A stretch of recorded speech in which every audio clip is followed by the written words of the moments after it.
Bonjour mes bien-aimés et bienvenue pour ce nouveau partage autour de la parole de Dieu. Le thème que nous abordons cette semaine, c'est quand ta réalité ne matche pas avec ce que Dieu t'a promis.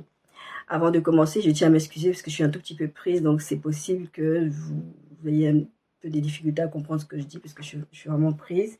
Je vais essayer de faire au mieux en essayant de ne pas forcer sur ma voix non plus. Quand ta réalité ne matche pas avec ce que Dieu t'a promis. J'ai abordé déjà ce thème dans plusieurs prédications en passant plus ou moins du temps là-dessus. Mais c'est cette semaine, vraiment, on va insister sur ce point que quand Dieu promet, ça ne ressemble pas forcément à ce qu'on attend. En fait, le thème de cette semaine, c'est vraiment basé par rapport à nos attentes. C'est quand je vous dis souvent, la réalité est différente de la vérité parce que la réalité, c'est ce que tu vis, c'est ce que il n'y a pas d'argent dans ton compte, c'est les menaces qu'on te fait, et la vérité, c'est ce que Dieu dit. Et effectivement, quand tu te retrouves dans une situation en te disant, je suis un enfant de Dieu, il n'y a pas de raison qu'il m'arrive ça, à ça. Et je vous dis très régulièrement, enfin de temps en temps, que c'est important de comprendre la pensée de Dieu. D'ailleurs, on a commencé cette thématique-là. C'est important de comprendre la pensée de Dieu quand il fait les choses. Mais c'est aussi important de savoir que Dieu sait ce qu'il fait. Dieu sait où il est en train de t'amener. Et le truc, c'est qu'il faut avoir confiance en lui, en tout. Parce que ce que Dieu te promet ne va pas d'emblée ressembler à ce que tu veux. Je ne l'ai pas noté, je l'ai pas mis dans mes notes, mais je viens de penser à ça. Quand tu veux planter quelque chose, je sais pas, nous, quand on était jeunes, j'en ai parlé dans une vidéo il y a quelques temps déjà, quand on était jeunes, avec mon frère, on avait mangé des mangues et on a jeté les mangues sur le terrain, comme ça, on a jeté les noyaux de mangue quand on a fini de manger les mangues, en espérant que ça allait pousser. Mais on n'a jamais vu ce manguier-là pousser. Mon frère est allé au Gabon l'année dernière, il m'a montré le manguier, comment il avait donné de fruits. Quand on a vu, nous, quand on est parti du Gabon, à l'époque, c'était en 92, ce noyer est en train de germer. Ça avait déjà fait une plante. Nous, on sait à quoi ressemble le mangue. On sait que ça ressemble à ça, à manguier, parce qu'il y en avait partout où on était. Donc, on avait une idée de ce que ça pouvait dire, de ce que ça pouvait être, ce que ça pouvait devenir. Ce que Dieu vous fait, c'est qu'il vous promet des choses. Des fois, dans les rêves, il va vous donner une petite idée de ce à quoi vous devez vous attendre. Et surtout, vous devez utiliser la parole de Dieu pour voir ce que d'autres personnes dans la Bible ont déjà vécu, voir même ce que vous-même avez déjà vécu avec le Seigneur dans votre vie, et savoir que Dieu commence toujours par les petits commencements. La Bible le dit de ne pas mépriser les petits commencements. Le Seigneur m'avait dit ça une fois, quand il m'avait parlé du ministère, comment je devais commencer. Il m'a dit ne méprise pas les petits commencements. Oui, le Seigneur m'a dit beaucoup de choses pour me préparer avant. Je ne suis pas arrivée d'un coup. Quand je suis actuellement en région parisienne chez la famille. Et j'ai croisé quelqu'un qui me dit ah tiens, je vois des vidéos de toi sur TikTok et tout. Tiens, après je lui dis mais c'est pas d'aujourd'hui que je fais ça. Elle me dit oui, je sais que c'est pas d'aujourd'hui. C'est une personne que je connais avant que je commence, avant même que je comprenne l'appel au ministère, à quoi j'étais destinée. Elle m'a toujours vu fonctionner comme ça, donc lui, ça l'a pas étonné, mais ça l'a étonné sans l'étonner. Ça l'a étonné parce qu'elle m'a vu sur les réseaux sociaux en train de publier des vidéos publiques, mais ça l'a pas étonné parce qu'elle m'a toujours vu faire ça. Donc c'est les petits commencements, des fois tu es découragé parce que bah, tu as l'impression qu'il n'y a pas grand monde qui regarde, mais le Seigneur m'a toujours dit de ne pas mépriser les petits commencements.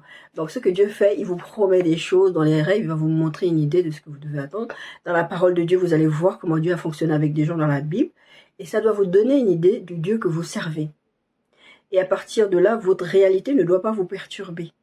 Je sais que c'est compliqué, je sais que c'est difficile parce que quand la réalité te frappe, parce qu'à la base, le titre de ce message, c'était quand la réalité te frappe.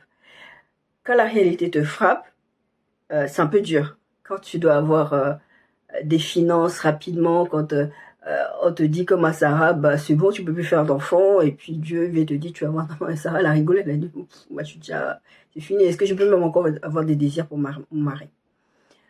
Il vous arrive tout plein de choses comme ça et Dieu veut vous promettre des choses, ça vous semble complètement insensé. Et votre réalité ne ressemble pas à ce que Dieu vient vous promettre. Et la difficulté aussi là-dedans, c'est les attentes que vous avez. C'est-à-dire que Dieu vient te promettre, je ne sais pas, une maison. Toi, quand on va te proposer un logement par exemple, tout de suite tu vas te dire, bah non, ça ne ressemble pas à la maison que le Seigneur m'a donnée.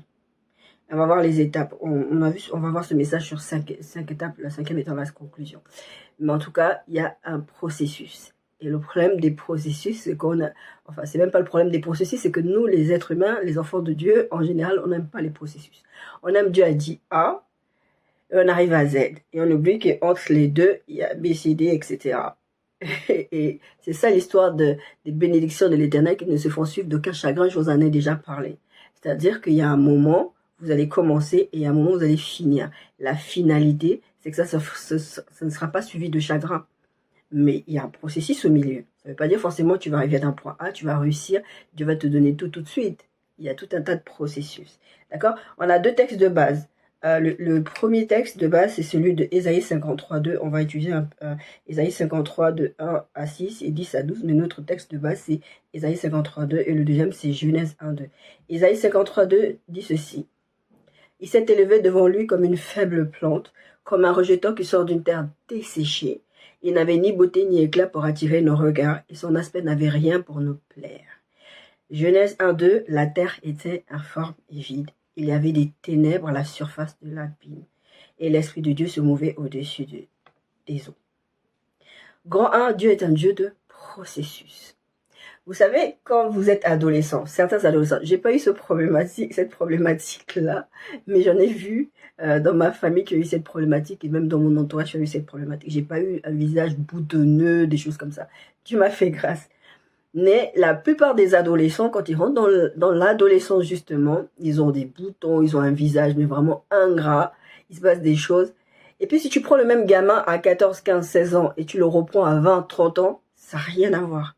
Il y a eu un glow-up, il y a eu un moment donné où waouh, tu te dis qu'est-ce qui s'est passé, cette personne, je l'ai connue à cette période-là, et maintenant elle est comme ça. C'est pas simplement physiquement. Moi je sais que à partir du moment où j'ai donné ma vie à Christ, le processus est toujours en cours, mais j'ai changé. J'ai connu des gens qui ne m'avaient pas vu depuis des dizaines d'années, qui ont entendu ma voix, qui ont reconnu ma voix, mais quand tu discutes avec la personne, elle dit mais t'es plus la même personne. C'est normal, quand tu marches avec Dieu, tu dois évoluer, tu dois changer. Ça, c'est normal. Maintenant, le processus de Dieu va faire que tu vas passer par des étapes. Et comme je l'ai dit à l'instant, on n'aime pas les processus, on n'aime pas les étapes. On aime arriver point A, point Z, point barre. Je veux rien savoir. C'est comme le peuple, vous savez, quand ils se sont retrouvés, Moïse est parti, enfin Dieu leur parlait. Non, nous, on veut juste les résultats. Mais on ne veut pas t'entendre parce que tu nous fais peur, parce que tu nous embêtes, parce que tout ce que tu veux. Ils ne voulaient pas avoir affaire directement à Dieu parce qu'ils voulaient juste les résultats. Bah, Dieu nous a dit, Dieu va faire, donc c'est tout. On veut juste les résultats. On ne veut pas que Dieu nous effraie, on ne veut pas qu'il gronde, on ne veut pas. C'est pareil quand vous élevez vos enfants, vous ne voulez pas les corriger. Sincèrement, quand vous aimez vos enfants, vous n'avez pas envie. Vous ne voulez pas leur mettre des fessées, vous ne voulez pas les punir, vous ne voulez pas. Moi, la première fois que j'ai dû mettre une fessée à ma fille, j'étais sur le point de pleurer parce que je pensais que je pouvais élever sans jamais lui mettre des fessées. Et cette fois-là, ça m'a vraiment fait mal. Donc, dites-vous bien que quand Dieu vous fait passer par ces processus-là, c'est pas pour votre mal, d'accord? Proverbe 5, 18, 20. Que ta source soit bénie et fais ta joie de la femme de fais ta joie la femme de ta jeunesse. Biche des amours, gazelle pleine de grâce, sois en tout temps enivré de ses charmes, sans cesse épris de son amour. Et pourquoi, mon fils, seras-tu épris d'une étrangère et embrasseras-tu le sein d'une inconnue? Ça, c'est une question de processus. Vous savez, je disais, un adolescent, il va glow up. Pareil dans les couples. Des fois, vous êtes là, vous voyez des pasteurs, vous voyez des personnalités en couple, vous les enviez. Parce que vous dites, ouais, moi aussi, je voudrais avoir un mec comme ça. Vous voulez un produit fini. Mais vous ne voulez pas mettre l'effort dedans. Parce que ce couple, il était peut-être pauvre avant. Quand Dieu ne demande pas de donner la femme de sa jeunesse, c'est parce qu'à un moment donné, cette femme va t'amener quelque part. Dieu a donné quelque chose de particulier à la femme pour élever l'homme. Mais si toi, pendant le temps où tu es en train d'évoluer, tu arrives à un certain niveau et tu te débarrasses de cette femme-là, tu auras perdu quelque chose. Parce que la femme qui vient après, c'est la femme qui va vouloir prendre le produit fini. Les histoires d'adultère, c'est souvent ça. Hein. Chez beaucoup de femmes, même chez des hommes aussi, quand ils veulent prendre la femme de l'autre, c'est parce qu'ils ont vu un produit fini. Ils ont vu quelque chose qui leur plaît. C'est quelqu'un d'autre qui a cultivé, c'est quelqu'un d'autre qui a fait pousser, qui a fait grandir, qui a amené la personne à un certain niveau. Et toi, tu veux juste le produit fini. J'ai écouté un podcast une fois où la fille, elle venait poser la question, elle disait, mais moi, je sais pas, j'ai déménagé depuis quelque temps dans un quartier et j'ai vu un homme, il est vraiment super beau. Mais après, je réalise qu'il est marié. Mais quand je vois sa femme, elle ne me vaut pas. La fille, elle dit ça. Quand je vois sa femme, elle ne me vaut pas. Donc, je comprends même pas qu'est-ce qui attire cet homme-là vers cette femme-là. Parce que moi, je suis mieux. Bon, après, j'ai réalisé aussi qu'il a des enfants, mais c'est pas grave, je pourrais être une belle-mère bien. Et à un moment donné, cet homme-là, sa femme a un accident ou je ne sais pas trop quoi, il se passe une urgence médicale. Il va à l'hôpital et il demande à cette voisine, parce qu'ils s'entendaient bien en fait avec la voisine aussi. Donc, je crois qu'ils étaient même collègues ou quelque chose, ou ils prenaient le même transport, ils étaient voisins, je sais pas, un truc comme ça. Et il lui demande, est-ce que tu peux me garder les enfants en urgence, etc. Je vais voir ma femme et tout ça. Elle garde les enfants. Et quand elle garde les enfants, elle dit, non mais, moi je veux le mari, mais les enfants là, j'ai toujours dit à ma fille ceci, tout le monde ne t'aimera pas comme ta mère t'aimera. C'est vrai, parce que moi, je la connais, je sais comment elle fonctionne, je sais quelles sont ses habitudes, quelles sont les choses qu'elle n'apprécie pas, donc je vais faire attention par rapport à ça. Si aujourd'hui, bon maintenant elle est grande, mais si elle était encore petite et que quelqu'un la récupère, il m'arrive quelque chose, c'est compliqué parce qu'elle a ses habitudes. Là, on est chez la famille, c'est pas qu'elle n'est pas contente, elle est contente d'être là, mais elle a sa chambre, elle a ses trucs habituellement, et là, elle les a pas. Elle n'a pas son confort habituel. Donc, c'est un peu compliqué. Donc, Dieu est un Dieu de processus. Il va toujours vous amener un point A, un point Z. Ce sera la finalité. Mais il y aura entre le point, il y a B et il y a Y. Il y a entre A et Z, il y a entre B et Y. Donc, entre B et Y, il peut se passer n'importe quoi. Il peut se passer tout et n'importe quoi. Pourquoi ? Parce que Dieu est en train de vous emmener quelque part. Dieu est en train de vous amener quelque part. Il vous demande de vous adapter à ce qu'il vous dit et de lui faire confiance aveuglément. Vous savez, on a parlé de la foi qui bouge. Quand Dieu dit mettre tes lunettes à vision nocturne, comme il me l'a dit à moi, il dit regarde pas les choses avec tes yeux à toi. Regarde les choses avec mes yeux à moi. Parce que effectivement, si tu regardes les choses avec tes yeux à toi, tu vas voir des défauts, tu vas voir de la forme vide, tu vas voir ni d'éclat ni beauté pour attirer les regards. Quand j'étais jeune, et même une fois il y a quelques années, j'ai discuté de ça avec ma soeur, je dis mais Jésus devait être trop beau. C'est pas possible que Dieu ait amené Jésus sur terre et que Jésus n'était pas super beau, super beau, super beau. C'est pas possible, le Fils de Dieu forcément était beau. Alors que la Bible dit qu'il n'avait rien pour attirer le regard, il n'avait rien de particulier. Quand tu vois, quand tu prends David ou quand tu prends Saül, la Bible précise que c'était des beaux garçons. Saül, par exemple, il était grand. La Bible explique leur beauté. Comment il s'appelle Absalom. Absalom avait une chevelure, il était beau. La Bible vraiment précise. Mais en parlant de Jésus, la Bible dit qu'il n'avait rien pour attirer les regards.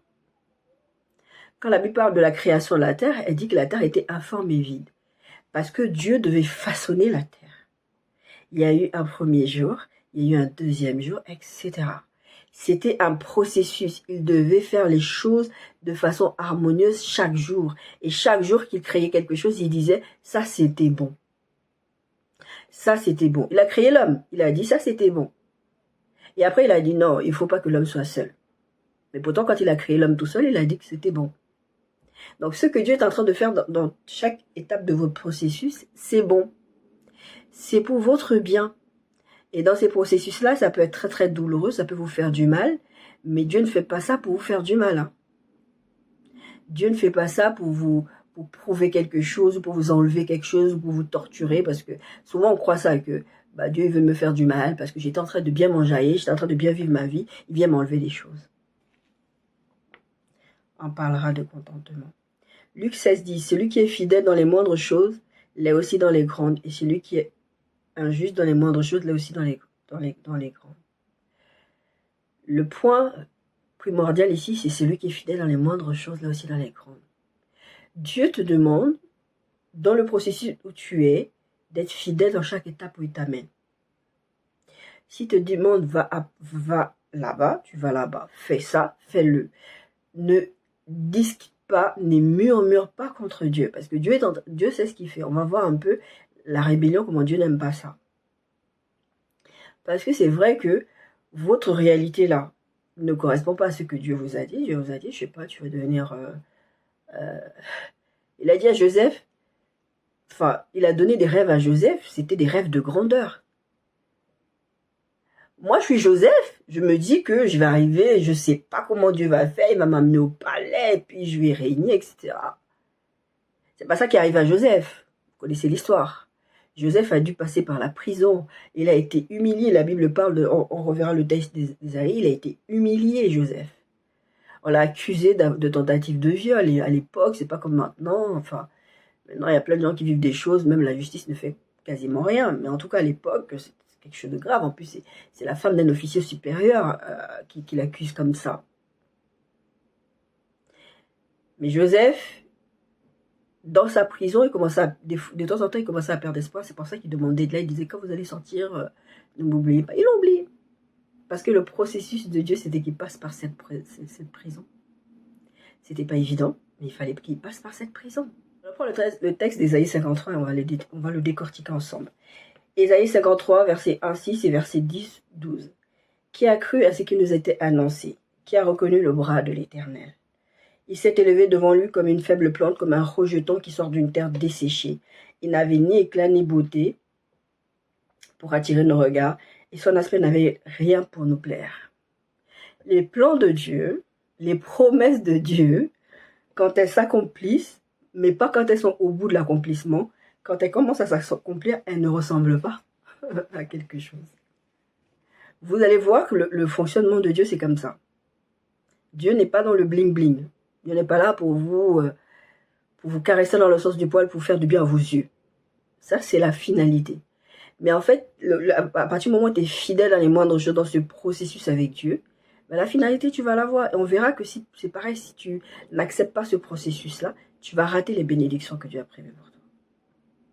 Tu attends d'avoir un enfant, et Dieu t'a promis d'avoir un enfant. Dieu t'a dit que tu vas avoir même 2, 3, 4 enfants.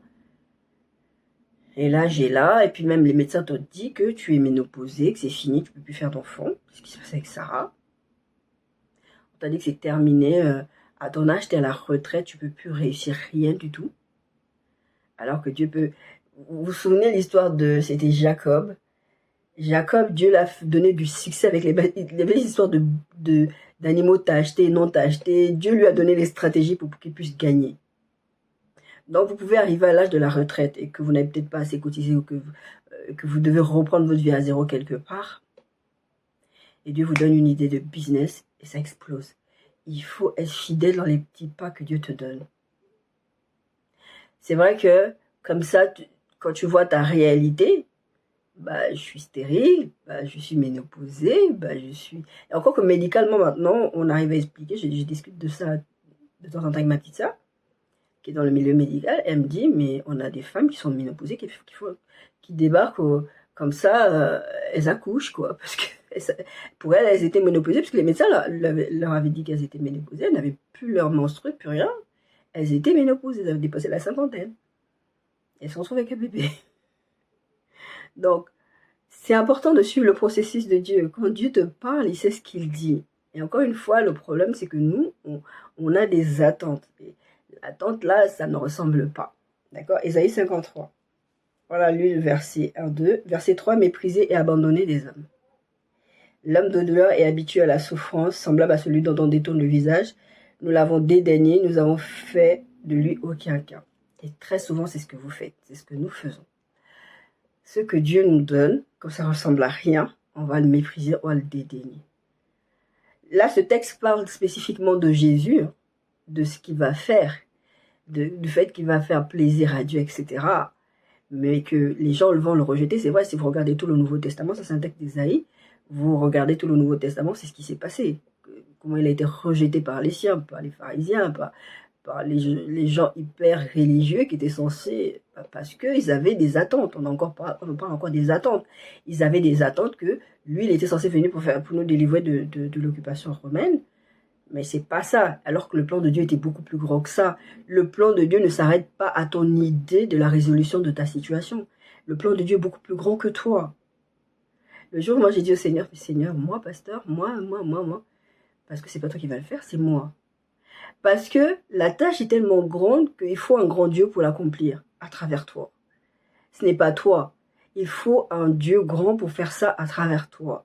Il faut un Dieu grand pour te donner un enfant où tout le monde a dit que c'est fini, t'as pas d'utérus, on t'a fait une hystérectomie, on t'a enlevé tout. Et Dieu dit, j'ai subi une réduction ma mère. La dame qui m'a fait ça, elle m'a complètement charcutée, elle m'a dit, vous n'allaiterez pas. C'est fini, vous n'allaiterez pas. Le Seigneur m'a dit ceci, tu vas allaiter. Le jour, je te donnerai ton enfant, tu vas allaiter. J'en doute même pas.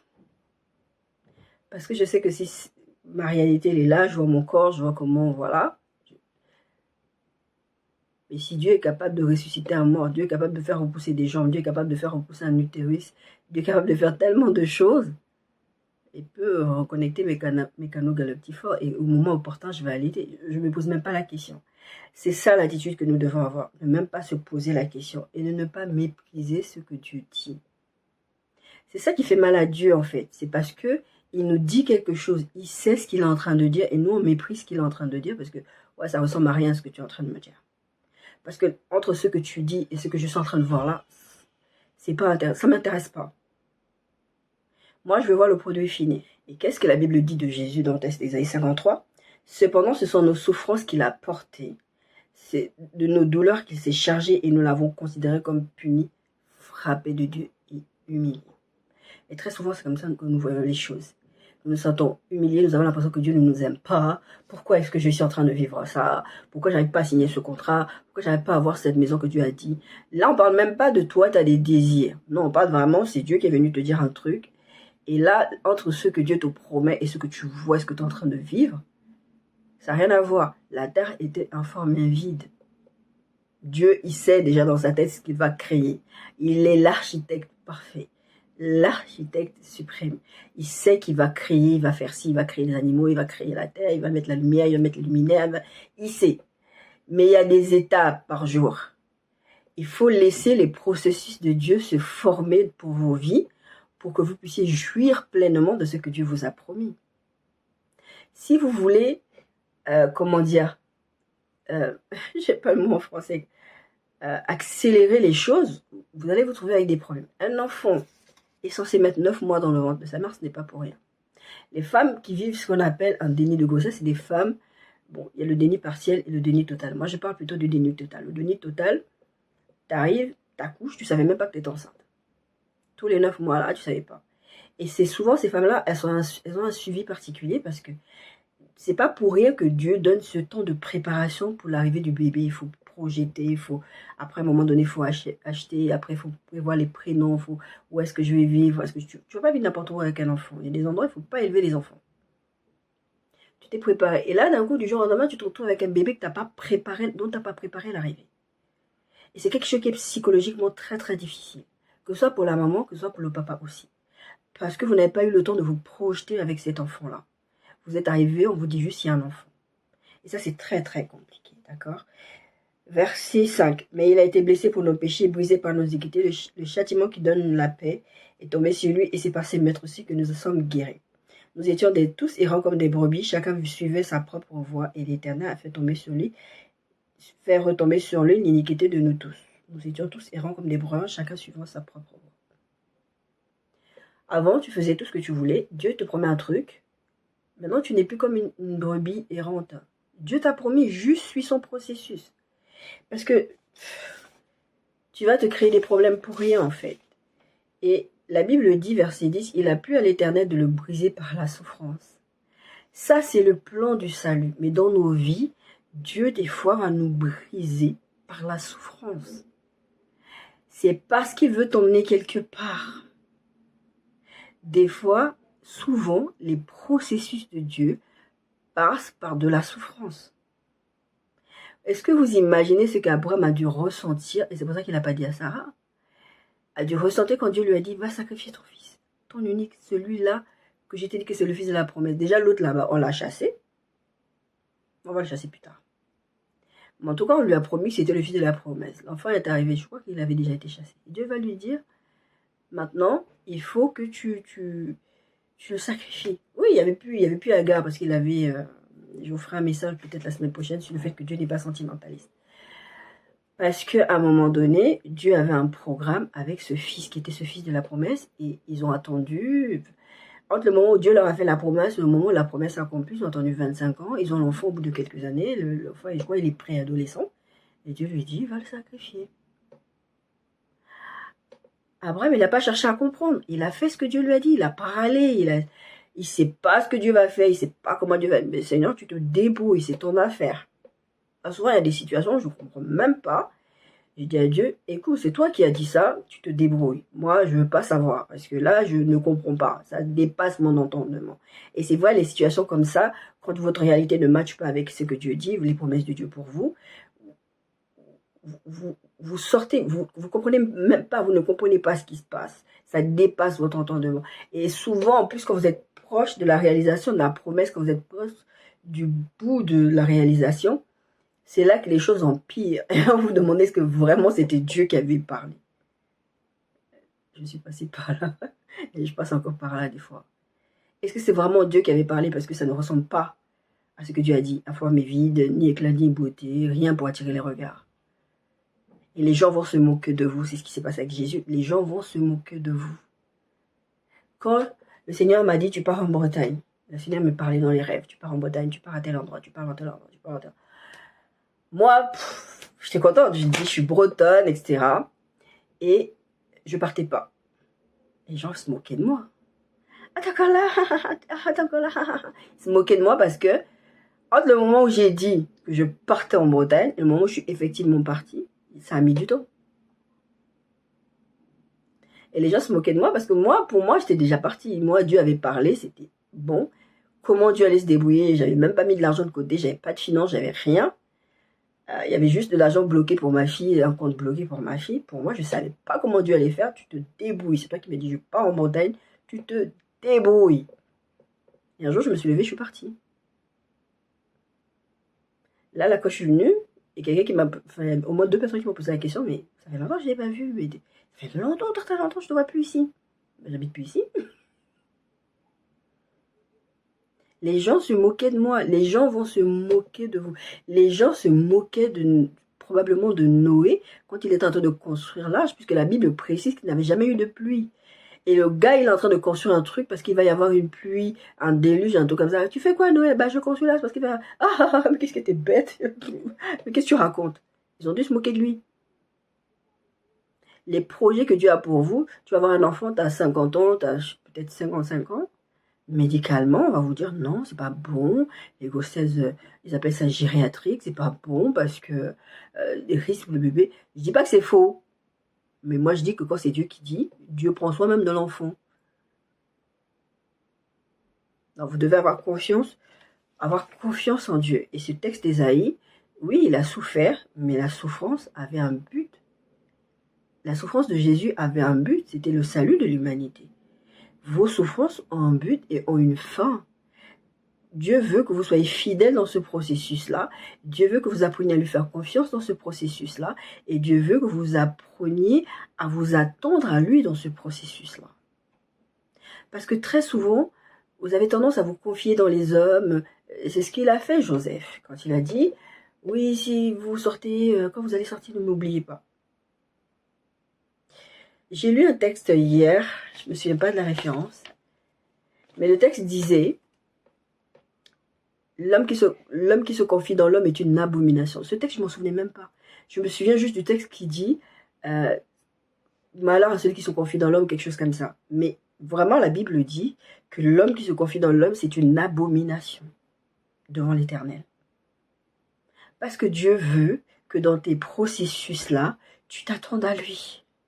Pas à ce que les hommes vont te trouver des solutions. Et si vous regardez dans vos histoires, toutes les fois vous avez essayé de trouver des solutions vous-même en passant par les hommes, vous allez être déçus. Mais quand c'est Dieu qui utilise les hommes pour votre bien, c'est des solutions pérennes et très bien orchestrées. Parce que c'est le processus des dieux. C'est pas vous qui êtes allé chercher, c'est Dieu qui a tracé ce chemin-là pour vous. Comme il a ouvert la mer, il n'y avait pas de solution, ils sont arrivés, il n'y a pas de solution. Bon, malheureusement, ils étaient en train de râler. On va mourir, ça y est, c'est bon, il nous a amené là pour qu'on aille. On va mourir. Et on attend déjà les cavaliers qui arrivent derrière nous. Mais Dieu, il avait prévu un chemin dans la mer. Le père Bafi m'avait dit une fois, je sais plus on parlait de quoi, il me dira, mais non, mais si tu te retrouves là, c'est bloqué ou je sais pas trop quoi. Je sais plus de quoi on parlait. On parlait des trucs de Dieu. Et je lui ai dit, tu sais, moi, à partir du moment où Dieu me dit, va dans cette direction, j'y vais. Même si, mais comme ils sont avec la mer, même s'il n'y a pas de route, si Dieu me dit, prends cette autoroute-là, Dieu sait où est la sortie, même s'il n'y a pas de sortie de créer. Dieu va créer une sortie pour moi. Je vous en ai parlé quand je vous parlais des fils de Tsélophane. Dieu a changé la loi pour ces fils-là. Dieu a rajouté 15 ans à Ézéchias. Alors que Dieu avait dit, tu vas mourir.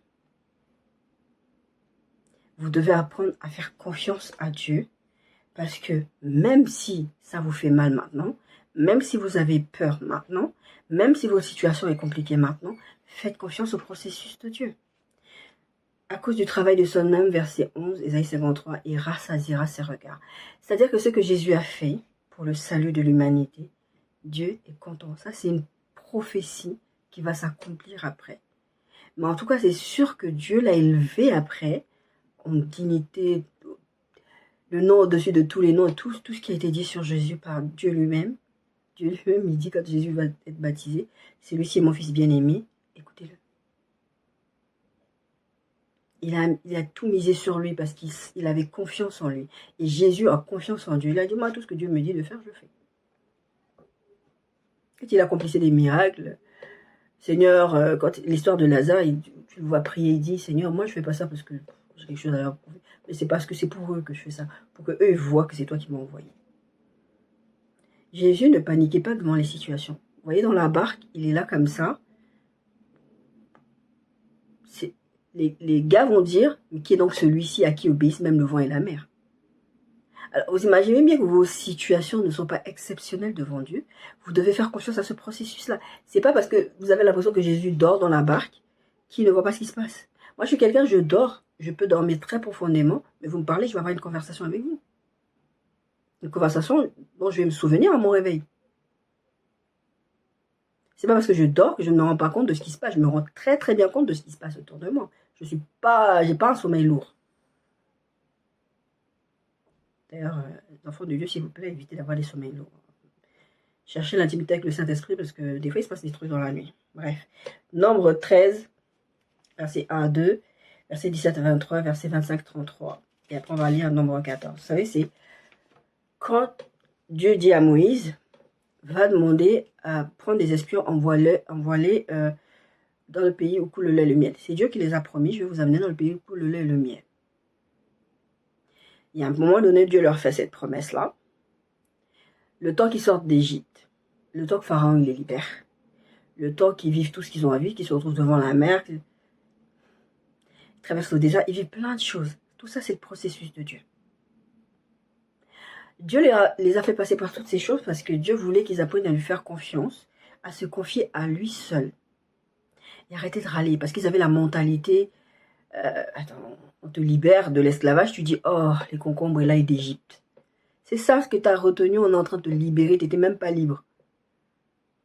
Et Dieu voulait qu'ils sortent de ces mentalités-là.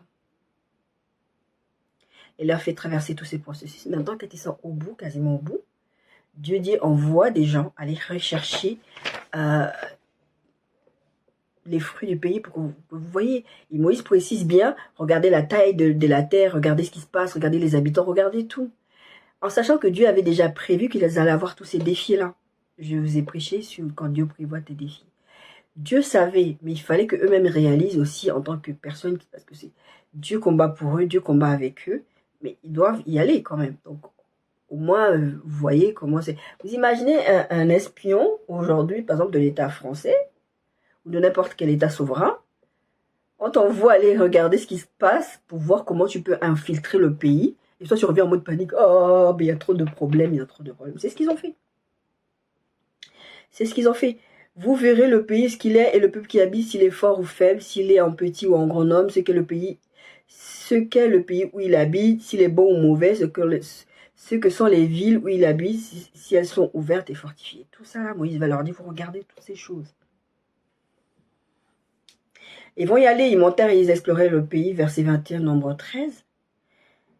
Ils vont faire tout. Et ils vont prendre effectivement les fruits. Là, la Bible dit qu'ils vont prendre des grenades, des figues, des raisins. Et quand ils reviennent de leur exploration, ils vont faire le rapport. Verset 26, ils leur firent un rapport ainsi qu'à toute l'assemblée et ils leur montrèrent le fruit du pays. Voici ce qu'ils racontèrent à Moïse. Nous sommes allés dans le pays où tu nous as envoyés, à la vérité. C'est un pays où coule le lait et le miel. Et en voici les fruits. Ce que Dieu a dit, c'est vrai. C'est vraiment le pays où coule le lait et le miel. Mais, ma réalité ne ressemble pas à ce que tu as promis. Tu as dit qu'on va aller dans le pays où coule le lait et le miel. Parce que eux, forcément, ils devaient se dire, on va aller dans le pays où coule le lait et le miel. On arrive, le pays où coule le lait et le miel, on n'a rien à faire. Et on prend les fruits, c'est tout. On se pose. Mais Dieu leur a dit, non, c'est une histoire de conquête. Vous allez devoir conquérir. Je suis dans le processus déjà de vous apprendre à vous confier en moi et surtout de ne pas être des idolâtres. Parce que une des choses aussi que Dieu ne voulait pas dans cette affaire-là, c'est qu'ils aient l'habitude de fonctionner avec ces autres peuples-là et qu'ils s'attachaient à leur divinité. Il y avait tout un tas de choses que Dieu ne voulait pas. Et c'est pour ça qu'ils devaient aller à la conquête. Mais ils devaient voir que oui, effectivement, ce que Dieu a promis, c'est ça. La finalité, c'est ça. Mais là, tu n'es pas encore dans la finalité. Tu vas aller à l'assaut de ta terre promise, là. On dit, mais le peuple qui habite ce pays est puissant, les villes sont fortifiées. Non, mais ils vont donner tous les trucs négatifs. Très grande, nous y avons vu des enfants d'Anak, vous savez, des descendants de géants. Les Amalécites habitent les contrées. De toutes parts, on est cerné par des peuples qui vont nous faire la guerre. C'est ce qu'il dit. Verset 30, Caleb fit taire le peuple qui murmurait contre Moïse. Il dit, montons, emparons-nous des pays, nous serons vainqueurs. Soyons des Caleb. Dieu a fait une promesse. Ta réalité ne matche pas avec ce que Dieu a dit. Il y a même beaucoup de difficultés. Mais il dit, allons-y, emparons-nous de ce que Dieu a dit, parce que nous serons vainqueurs. Pourquoi vous prenez la tête? Si Dieu a dit, ok, ça ressemble. Vous vous souvenez, je vous ai prêché sur enlever la montagne. Ça ressemble à une montagne, mais Dieu, ce qu'il veut, c'est que tu retires la montagne de l'équation. C'est que tu arrêtes de voir les enfants d'Anak et tout ces trucs. Il n'y a pas de mais, le mais, il n'existe même pas. Ta montagne, là, tes bouches l'a vue. T'as vu, t'es allé voir, t'as vu c'est le pays, effectivement, où coule le lait et le miel. Qu'est-ce que tu veux de plus? Dieu te l'a dit. Et en plus, Dieu ne les a pas pris par surprise. Il les avait prévenus qu'ils allaient avoir des défis là-bas. Mais je ne sais pas à quoi ils s'attendaient. D'accord? Mais les hommes qui étaient allés avec lui dirent, nous ne pouvons pas monter contre ce peuple car il est plus fort que nous.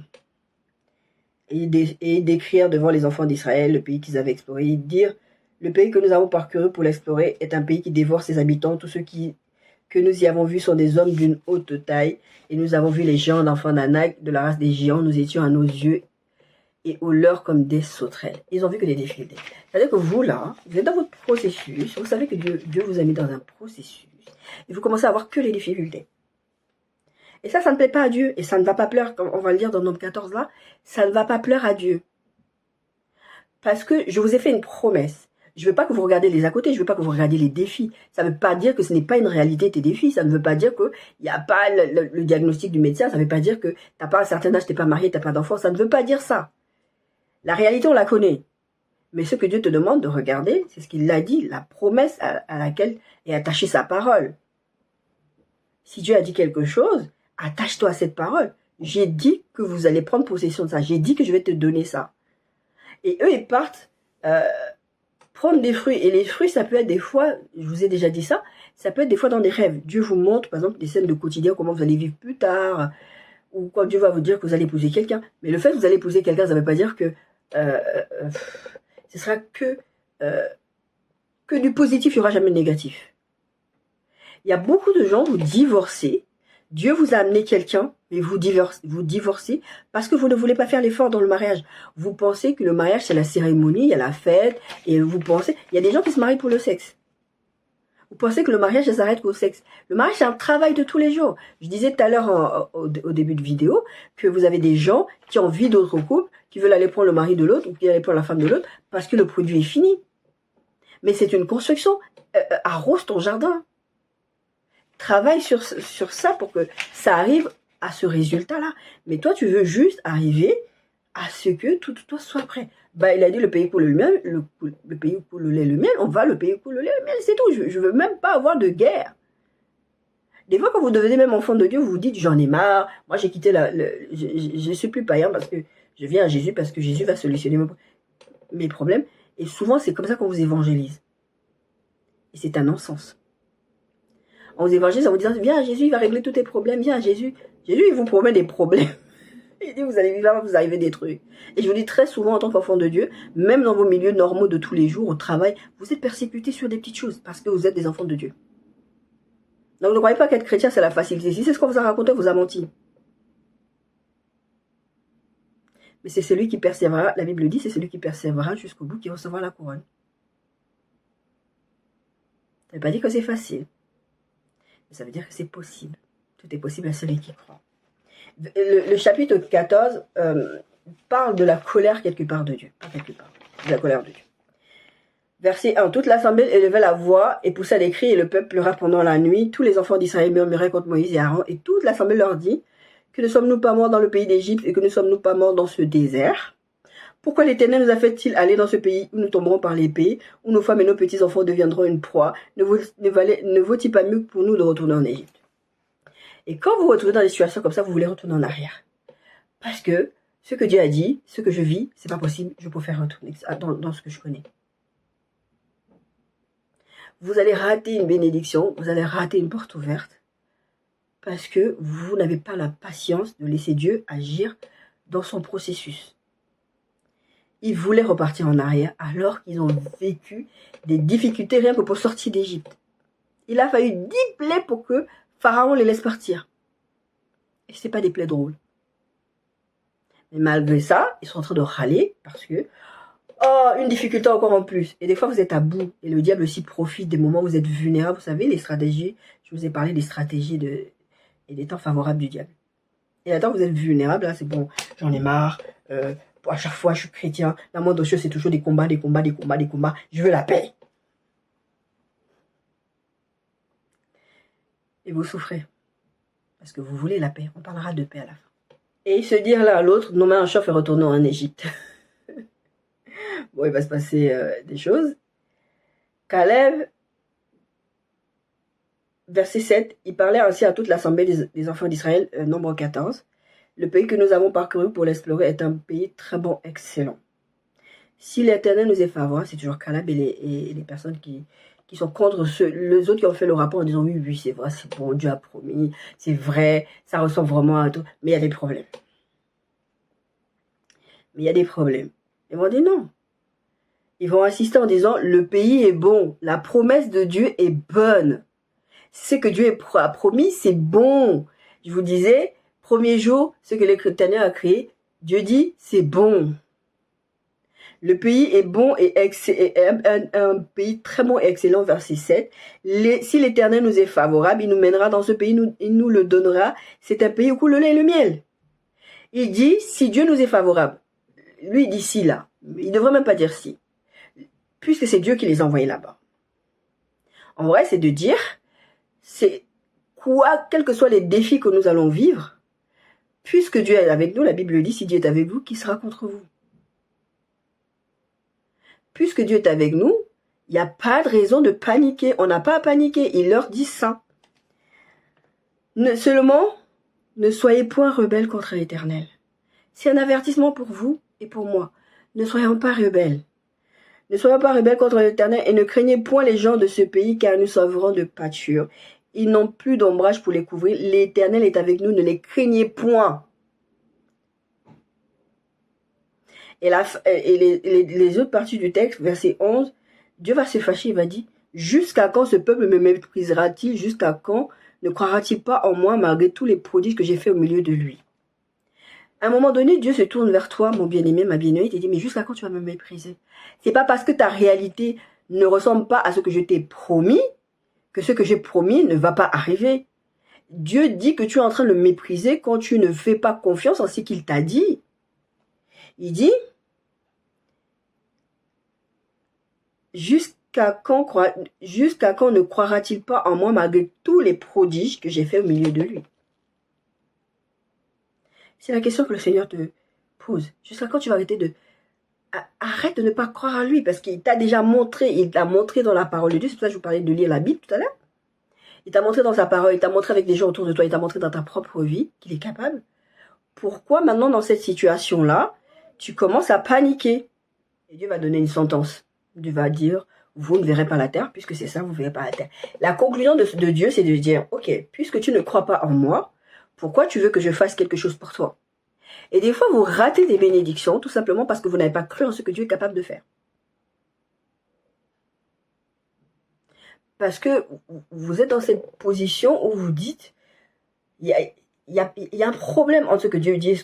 Au lieu d'aller dans la présence de Dieu, comme Abraham il faisait, demander la race à Dieu d'être rassuré, Dieu lui disait, t'inquiète pas, tu auras une descendance. Allez dans la présence de Dieu, demandez à Dieu de vous rassurer, au lieu de murmurer contre Dieu. Et Dieu va les frapper, Dieu va les punir, il va dire, vous n'allez même pas voir cette terre-là. Et ils ne vont pas la voir. À part Caleb, il va dire, à part Caleb, ceux qui ont parlé positivement. Donc des fois, vous vous retrouvez dans des situations, vos situations empirent, s'enveniment, parce que non seulement vous n'avez pas fait confiance en Dieu, et qu'à un moment donné, vous ne vous êtes pas repenti par rapport à ce que vous avez pensé ou ce que vous avez dit, et vous vous êtes entêté dans cette voie-là. Et Dieu ne va pas vous donner. La Bible dit que celui qui doute ne pense même pas que Dieu va lui donner. Pourquoi vous voulez que Dieu vous donne quelque chose si vous doutez de lui? Vous allez dire, oh ouais, de toute façon, c'était pas sa volonté, c'est pour ça que j'ai pas eu. Non, ça n'a rien à voir, c'est parce que vous n'écoutez pas. Et tant que vous ne l'écoutez pas, Dieu ne vous donnera pas. Et vous vous demandez, mais pourquoi les choses tardent? Ah oui, c'est vrai, la Bible le dit, si la promesse tarde, attends-la, ça n'a rien à voir. Des fois, c'est juste parce que vous êtes en train de le mépriser, vous ne croyez pas. Au fond de lui, faites le point au fond de lui, au fond de vous, et voyez où vous en êtes dans votre foi et dans votre relation avec Dieu. Et vous verrez qu'il y a des fois, vous dites peut-être de votre bouche des choses, mais vous n'y croyez pas. C'est pour ça que j'ai dit très régulièrement, parlez à votre âme. Votre âme, vous êtes esprit qui habitait dans un corps, mais qui avait une âme. Votre âme, c'est vraiment la partie qui a besoin d'être éduquée, rééduquée.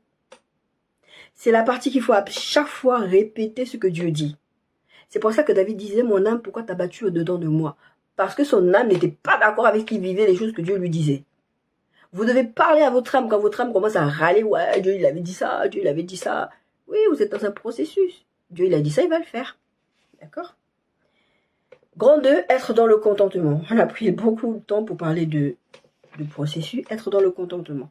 Philippiens 4, 11 à 13 et 19 dit, ce n'est pas en vue de mes besoins que je dis cela, car j'ai appris à être content de l'état où je me trouve. Je sais vivre dans l'humiliation et je sais vivre dans l'abondance.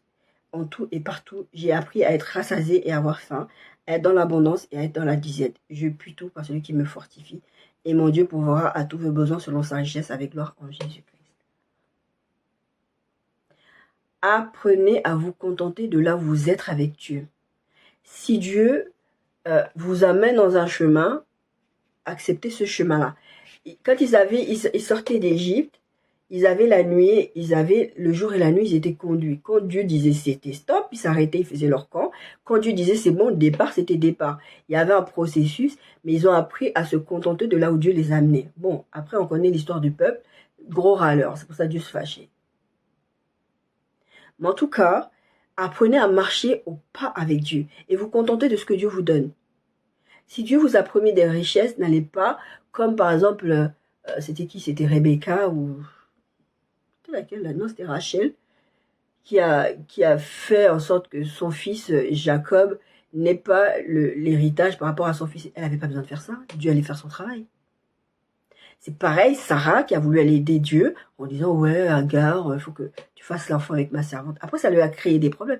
Vous créez des problèmes en cherchant des solutions par vous-même, que c'est pas Dieu. Dieu sait ce qu'il fait. Donc, contentez-vous de là où il est, de là où vous êtes et de ce qu'il vous donne au moment là où vous êtes.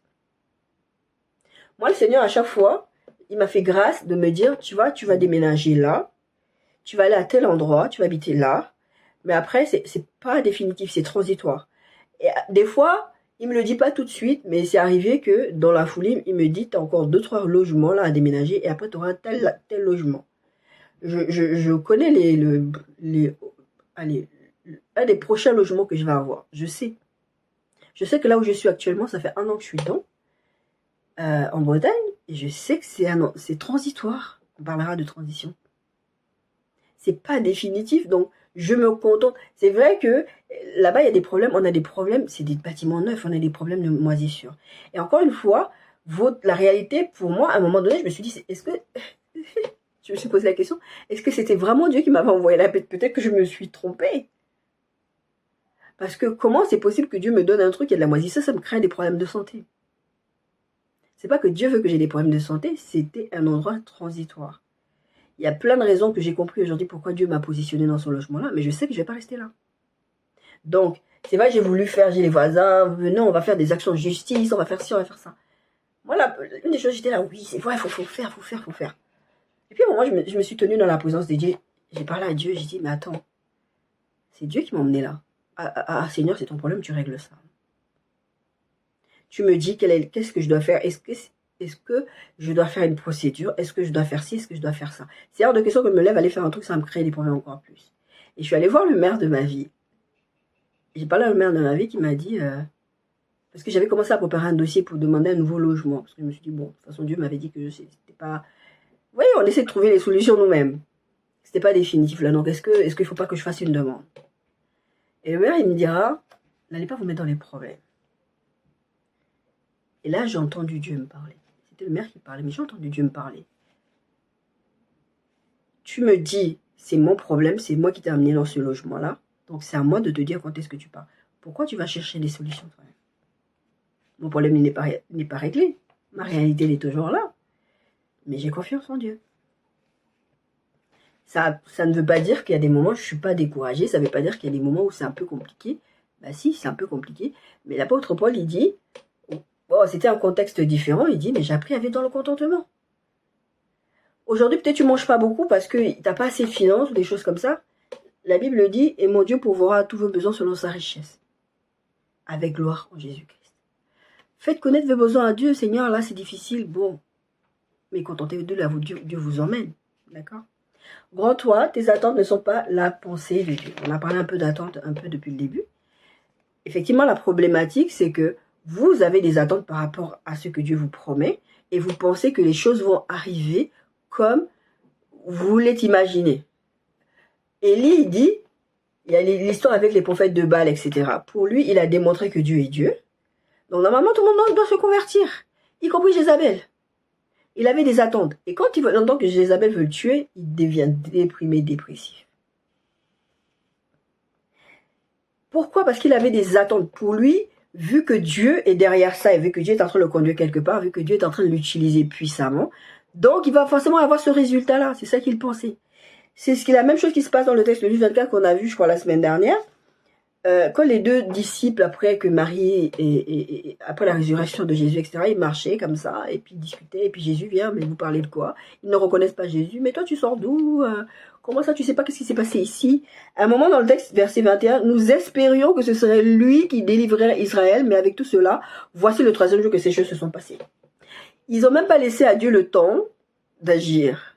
Alors que Jésus a dit, je ressusciterai le 3e jour. C'était pas fini. C'est l'histoire avec Saül et le peuple que Samuel lui dira, mais si tu avais attendu, Dieu aurait affermi ton trône. Oui, mais on y était déjà presque à la fin du délai. Oui, mais attends, la fin du délai, le délai n'était pas fini. D'accord? Nous espérons que ce serait lui qui délivrait, parce qu'ils attendaient le Messie de ce qu'on a lu là même dans Ésaïe 43, eux, tout ce qu'ils ont compris dans les textes, c'est pour ça que le peuple juif aujourd'hui, ils attendent encore le Messie qui va venir les délivrer de tous les problèmes qu'ils ont. Je vous ai dit, c'est pas comme ça que Dieu marche. Le plan de Dieu n'était pas celui-là. C'était le plan de rédemption de l'humanité. C'était pas le plan d'aller les libérer de l'occupation romaine. Et le problème, c'est que dans vos situations là, où vos réalités, ni éclat, ni beauté, ni rien pour attirer les regards, et vous vous dites, non, mais Dieu, il avait promis, il devait faire comme ça. Est-ce que peut-être, c'est ce que Sarah a fait, est-ce que peut-être que la solution ne va pas venir du fait que je lui donne ma servante, c'est comme ça que Dieu va agir? Laissez Dieu faire. D'accord? Alors Jésus leur dit aux hommes sans intelligence, verset 25, Luc 24, et dont le cœur est lent à croire tout ce que disent les prophètes. Ne fallait-il pas que le Christ souffrit ces choses et qu'il entre dans sa gloire? Lui-même, Jésus, avant de partir, il leur dira, il va arriver ça, je vais réciter le 3e jour, etc. Mais ils sont encore en train de débattre, voilà, c'est fini maintenant, il est mort, la situation est finie. Donc, si Jésus est mort, maintenant, on n'a plus de... Mais les prophéties disaient que ça devait arriver. Il fallait qu'il meure. C'était ça sa mission, mourir, ressusciter. Toi, tu vois ta situation, elle est en train de mourir. Tu te dis, ouais, c'est bon. T'as une pensée, t'as une idée dans ta tête de non, c'est pas normal. Jésus ne devait pas aller dans le tombeau. Je suis sûre, à notre époque, Jésus serait venu nous dire, je dois mourir, rester le troisième jour. Au nom de Jésus. D'ailleurs, c'est ce que Pierre lui a dit. Oh non, ne dis pas ça. Tu ne mourras pas. Parce que vous ne comprenez pas la grandeur de Dieu. Vous ne comprenez pas le plan de Dieu. Vous voyez juste vos problèmes de maintenant. Vous voulez que Jésus solutionne vos problèmes maintenant. Et souvent, la parole de Dieu, vous allez voir que Dieu n'est pas là pour solutionner vos problèmes de maintenant. Il a un plan beaucoup plus grand. Quand il vous fait passer par tous ces processus, quand vous fait passer par ces temps d'attente, quand il vous demande de vous confier en lui, et vous-même d'être fidèle, et d'être patient, et de vous contenter de ce qu'il vous donne, il a un grand objectif derrière. Ce n'est qu'une étape transitoire vers partie 4. Laisse à Dieu le temps. Dieu est toujours en mouvement. Ce n'est pas parce que vous avez l'impression que vos situations ne bougent pas, ne changent pas, que Dieu ne travaille pas. Dieu est toujours en mouvement. Je vous invite à aller regarder le message sur le mouvement de Dieu. Dieu est toujours en mouvement. Il faut lui laisser le temps d'agir. Le problème, c'est que vous êtes tellement paniqué, pressé, que vous voulez les solutions tout de suite là que maintenant. La Bible dit, Philippiens 1,6, je suis persuadé que celui qui a commencé en vous cette bonne œuvre la rendra parfaite pour le jour de Jésus-Christ. Dieu a commencé à créer la terre, il a commencé à créer l'univers, etc. Il y a eu un premier. La Bible dit, on l'a vu dans Genèse 1,6, la terre était informée vide. Après, il y a eu un jour 1, il a créé ça. Il y a eu un jour 2, il a créé ça. Tout était bon. Voilà, il y a eu un... C'était un processus. Il fallait laisser à Dieu le temps de créer cette terre. Il faut laisser à Dieu le temps de t'amener dans ta terre promise, dans ta destinée, dans ta promesse. Dieu sait ce qu'il est en train de faire. Il n'est pas en train de faire de n'importe quoi. Il ne découvre pas au fur et à mesure la situation pendant qu'elle se présente. C'est ce que je vous disais. Dieu, il savait dès le début qu'il allait créer la terre, qu'il allait faire ça. Il a prévu le plan du salut avant même que l'homme soit créé. Parce que ça vous est déjà arrivé de poser la question à Dieu, mais pourquoi tu as créé l'homme? Dieu va vous répondre, c'est parce que j'aime. Mais oui, mais tu savais qu'on allait pécher, qu'on allait être séparés de toi. Oui, mais c'est pour ça que j'ai prévu un plan de rédemption. Dieu a prévu le sacrifice de Jésus avant même que ce soit nécessaire. C'était prévu. La création de la terre était prévue, c'était un processus, c'était une situation qui demandait du temps. Il y a eu un premier jour, il y a eu un deuxième jour. Quand Dieu est venu promettre à Abraham et Sarah, ça a mis 25 ans. Je crois que Joseph, c'était 13 ans, un truc comme ça, il a fait en prison. David aussi, enfin, ça fait beaucoup d'années entre le moment où Samuel est venu le oindre roi, au moment où il est passé sur le trône. Mais David encore, c'est même encore pire. Je me comprends quand je dis ça. David, on vient le oindre. Je dis, le prophète Samuel vient le oindre au roi. Il n'accède pas au trône et il va continuer à perdre les brebis. Et tu verras jamais David se monter la tête contre son père ni contre son frère en disant « Ouais, moi je suis le futur roi ». Ils étaient tous là quand il a été oint. Il n'aura pas manqué de respect derrière. Il n'a pas dit « Ah, moi c'est le futur roi, vous devez me servir maintenant ». Non, il savait que son temps n'était pas encore là. Il faut laisser à Dieu le temps de préparer la chose pour laquelle t'es prévu, la promesse, l'enfant, le travail, le business, tout ce que tu veux. Faut lui laisser le temps d'agir. Parce que Dieu sait ce qu'il fait, et il fait ce qu'il fait, il le fait bien, il le fait parfaitement. Celui qui a commencé en vous cette bonne œuvre la rendra parfaite pour le jour du Seigneur Jésus-Christ. C'est pas simplement pour les choses qu'il va vous donner, mais même ce qu'il fait en vous. Je vous disais tout à l'heure, moi, aujourd'hui, il y a des gens qui me regardent en discutant avec moi. Je suis plus la même personne. J'ai changé avant, j'étais une vraie sauvage, j'ai changé. Mais ça, c'est le travail que Dieu est en train de faire par son Saint-Esprit en moi. Je ne suis pas arrivée du jour au lendemain. Le Seigneur m'avait dit ça quand j'étais fâchée par rapport à une personne. Il m'a dit, mais est-ce que tu as oublié d'où je t'ai tiré, toi? Est-ce que tu as oublié d'où je t'ai tiré? Toi, tu as l'impression que tu es devenu là ce que tu es devenu, comme ça du jour au lendemain, et tu ne veux pas laisser les autres les pour ceci. Laissez à Dieu le temps d'agir. C'est pour ça que Jésus demandait de bénir, de ne pas maudire, etc., de faire du bien. Parce qu'il y a un processus qu'il est en train de faire avec des gens. Après, les gens choisissent, effectivement. S'ils ne veulent pas arriver à ce que Dieu attend d'eux, ben, tant pis. Les gens dans le désert, ils sont morts alors qu'ils étaient censés aller sur la terre promise. Le problème, c'était pas Dieu, c'était eux qui ont méprisé Dieu. Si Dieu doit faire des choses dans votre vie, dans votre cœur, dans votre mentalité, dans vos familles, plein de choses comme ça, laissez-lui le temps. Je vais vous raconter une petite histoire. Un jour, le Seigneur m'a parlé de mon futur conjoint. Et moi, je n'étais pas d'accord. J'ai dit non, moi, je veux pas ça. Il m'a dit, tu sais, le problème, c'est que tu veux la facilité. Il avait utilisé exactement ce terme-là pour que je comprenne. Tu veux un sac Louis Vuitton, mais tu veux un sac Louis Vuitton d'AliExpress. Tu veux un sac Louis Vuitton qui ne coûte pas cher, mais ce sac-là ne te fera pas le temps. Ce sac-là il va se casser. Et toi, tu te dis, j'ai payé moins cher, tu vas racheter. Au final, ça va te coûter.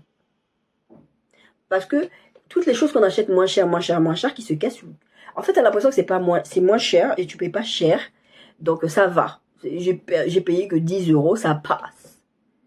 Mais quand tu regardes l'argent que tu dépenses à force de racheter le même sac ou à force d'acheter des trucs moins chers qui se cassent, tu te rends compte que tu dépenses des sommes énormes. Et qu'est-ce qu'il me dira à la suite de ça? Il me dira, moi, ce conjoint que j'ai prévu pour toi, c'était exactement ça. Il n'a ni éclat ni beauté, informé vite, tout ça. Il n'a rien pour attirer le regard. Mais moi, je suis le créateur. Et tu sais ce que tu payes dans un sac Louis Vuitton? Tu payes la marque. Tu payes le nom du créateur. Tu payes la main-d'œuvre. Tu payes le matériel. Tu payes la main-d'œuvre qualifiée et surqualifiée. Et tu payes le matériau de première qualité. Et tu sais quoi? Ce sac va te faire l'épreuve du temps. Et l'homme que j'ai prévu pour toi, c'est celui-là qui va faire le temps avec toi. C'est pas celui-là qui va se lever un matin en disant je divorce. Dieu, quand il dit ça, il ne me dit pas ça va très bien se passer, vous n'allez jamais vous disputer. Il dit ça va faire l'épreuve du temps. Mais il faut pour ça que moi je laisse le temps à Dieu d'agir dans cette personne et d'agir dans moi. Moi j'ai quelqu'un qui m'a dit, toi, à l'époque, j'aurais même pas dû me prendre la tête, j'aurais dû juste être patiente avec toi. Parce que entre le moment où je t'ai connu, ta sauvagerie, vraiment, et maintenant, ça n'a rien à voir. Le type, il est marié. Ça n'a rien à voir, j'aurais été patient avec toi. Et des fois, en fait, vous voulez tellement les solutions vite. Vous voulez pas laisser Dieu d'arriver à la perfection de son plan. Et vous voulez les solutions rapides qui vont vous coûter à la fin. Quand je travaillais, on travaillait avec des boîtes en carton, on appelait ça des CRF. C'est là-dedans qu'on mettait des dossiers patients, etc. Et ces boîtes-là, quand on les commandait déjà pliées, collées. Si je les retrouve, je vous mettrai une image. Et à l'époque, ma chef ou mon chef, je ne sais plus c'était qui, me dira, non, ça coûte trop d'argent, il faut faire des économies, donc on va les acheter ouverts et toi tu les plieras et tu les colleras. J'étais pas d'accord avec ça parce que j'avais compris un principe tout simple. C'est que là, vous pensez vous faites des économies parce que vous achetez effectivement ces pochettes cartonnées moins chères parce qu'elles sont déjà ouvertes, sauf que vous perdez sur mon travail parce que moi, je vais devoir prendre du temps pour les plier et les coller. Et ça veut dire que le temps que je prends à faire ça, c'est pas le temps que je prends à travailler sur les dossiers patients. Et quand je leur ai expliqué ça, ils ont compris qu'en fait, leur idée était stupide. Il fallait que je leur explique. Et du coup, ils n'ont plus jamais fait ça. Ils ont commandé maintenant que des pochettes pliées, cartonnées et collées. Parce qu'ils ont compris que ça, c'est pas vraiment, ça coûte là au début, mais à la fin, c'est pour la bonne cause. Tu vas pas perdre. Ce que Dieu est en train de vous faire là et dans quoi Dieu est en train de vous amener, ça ne ressemble pas à ce que vous voulez. C'est vrai que c'est difficile comme ça. Vous avez l'impression de perdre du temps. Vous avez l'impression de plein de choses. Mais en fait, avec Dieu, c'est perdre pour gagner. Dieu sait ce qu'il est en train de faire. Verset, je vous relis Philippiens 1,6. Celui qui a commencé en vous cette bonne œuvre la rendra parfaite pour le jour de Jésus-Christ. Ce que Dieu est en train de faire, il ne fait pas en vain. Ce que Dieu est en train de faire, il sait ce qu'il est en train de faire. Ok, il y a un point A, il y a un point Z, et peut-être le milieu là, ça te fait mal. Peut-être le milieu là, on se moque de toi. Peut-être le milieu, on t'humilie. Surtout nous les chrétiens. Ah, c'est bizarre que tu sois malade, hein. Ah, c'est bizarre que tu n'aies pas d'enfant. C'est bizarre que moi. Oh, moi, je vais me marier. Moi, les médecins. Oh, c'est moi, arrêtez. Moi, je suis le genre, dis-moi, tu as dû, je m'en fous. D'accord? Donc, à un moment donné, vous êtes dans ces situations-là, vous n'y croyez même plus. Vous-même, en vérité, vous n'y croyez plus. C'est pour ça le monsieur de l'histoire qu'on a lu la dernière fois dans, je ne sais plus, c'était Luc, qui dit, Seigneur, viens au secours de mon incrédulité. Parce que c'est vrai, j'aimerais bien croire. Hein. Le monsieur, c'était Jairus. Sa fille, il vient dire à Jésus, viens chez moi, ma fille est malade, elle est morte. Jésus dit, ok, on y va. Sur le chemin, il y a cette femme à la perte de sang. Et il s'occupe d'abord de cette femme. Et vous êtes dans cette situation, vous êtes en train d'attendre. Vous attendez. Et Jésus fait quoi? Est-ce qu'il a des enfants chouchous, des enfants chéris? Pourquoi il ne vient pas délivrer de ma situation? Qu'est-ce que Dieu faisait entre le moment où il a dit à Abraham d'attendre que la promesse va s'accomplir et les 25 ans après? Dieu faisait quoi pendant ce temps-là? Et donc, vous êtes comme ça aussi. Parce que dans votre tête, vous avez conscience que Dieu, d'un claquement de doigts, il peut arranger une situation. Dieu a attendu. Il sait pourquoi il attend. Il faut lui laisser le temps de faire ce qu'il a envie de faire et qu'il le fait parfaitement. Comment il a créé la terre? On s'émerveille encore de la nature aujourd'hui. Même il y a des scientifiques aujourd'hui qui expliquent des concepts bibliques. J'ai pas le temps de vous en parler ici, mais il y a des choses que j'ai découvertes ces derniers temps. Je me suis dit, waouh! Bon, ça m'étonne pas. Dieu avait parlé. Mais la science commence à remarquer des choses. Dieu sait faire et Dieu fait bien. Jean 14, 27, pour conclure, je vous laisse la paix, je vous donne ma paix, je ne vous donne pas comme le monde la donne, que votre cœur ne se trouble point et ne s'alarme point. Mais bien aimés, que vos cœurs ne se troublent point et que vos cœurs ne s'alarment point, malgré la situation qui a l'air compliquée, qui ne ressemble pas à ce que Dieu a promis. Restez dans la présence de Dieu. Quand Jésus dit, je ne vous donne pas la paix comme le monde la donne, parce que le monde dit, la paix, c'est l'absence de problème. Jésus, il dit pas ça. Il est dans la situation tumultueuse dans laquelle tu es, dans la situation compliquée dans laquelle tu es, je te donne la paix. Et je te donne la paix d'autant plus que c'est moi qui t'amène dans cette situation-là. Qui te dit qu'il y a un bout, il y a un Z, ça va arriver. Que votre cœur ne se trouble point et que votre esprit, que votre cœur ne se trouble point et ne s'alarme point. Ne soyez pas troublés par la réalité. Soyez conscients de ce que Dieu a promis et que ce que Dieu a promis s'accomplira et s'accomplira certainement. Soyez bénis.